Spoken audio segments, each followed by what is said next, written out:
TTD chairman BR Naidu రాసలీల వీడియోలు బయటకు వచ్చి 12 గంటలు దాటిపోయింది. ఇంతవరకు కూడా అఫీషియల్ టీడీపీ హ్యాండిల్స్ కానీ లేదా నారా చంద్రబాబు నాయుడు గారు, నారా లోకేష్ గారు కానీ లేదా పవన్ కళ్యాణ్ గారు కానీ ఎవరూ కూడా దీని మీద ఎటువంటి స్పందన చేయలేదు.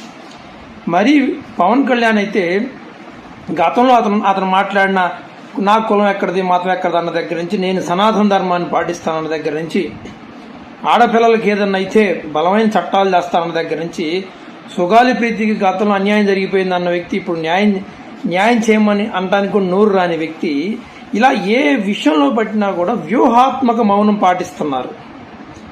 అంటే ఇప్పటికి కూడా రాజకీయాల మీద స్పందిస్తున్నారు కానీ ప్రజా సమస్యల మీద, ప్రజలకు జరుగుతున్న వాటి మీద ఎన్ని విమర్శలు వచ్చినా వాటి మీద మాత్రం స్పందించట్లేదు. జగన్మోహన్ రెడ్డి గారి మీద, వైఎస్ఆర్సీపీ పార్టీ మీద ఇలా రాజకీయ విమర్శలు చేయడానికి ప్రెస్ ముందుకు వస్తున్నారు కానీ ఏమంటారు, ప్రజలకి వచ్చే సమస్య దేని మీద కూడా ప్రెస్ మీట్లు పెట్టడమో లేకపోతే దాని మీద కామెంట్ చేయడం మాత్రం అస్సలు చేయట్లేదు. మరీ ముఖ్యంగా పవన్ కళ్యాణ్కి అసలే స్పందించట్లేదు.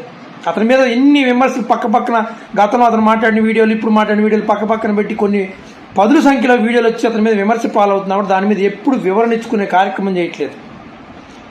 ఇప్పుడు కూడా బిఆర్ నాయుడు మీద వ్యూహాత్మక మౌనం. గంట క్రితం నారా లోకేష్, గంట క్రితం చంద్రబాబు నాయుడు గారు ఇద్దరు కూడా ఎక్కడో బీహార్లో నితీష్ కుమార్కి జన్మదిన శుభాకాంక్షలు చెప్తా ట్వీట్ చేశారు, పోస్టులు పెట్టారు.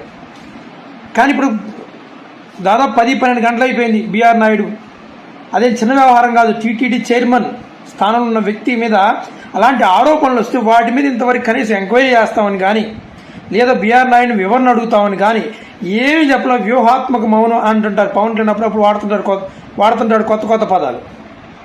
అలా దీని మీద అరవ శ్రీధర్ వ్యవహారంలో ఆ అమ్మాయి నిన్న అనుకుంటా వీడియో పెట్టింది. 4 రోజులు అయిపోయింది.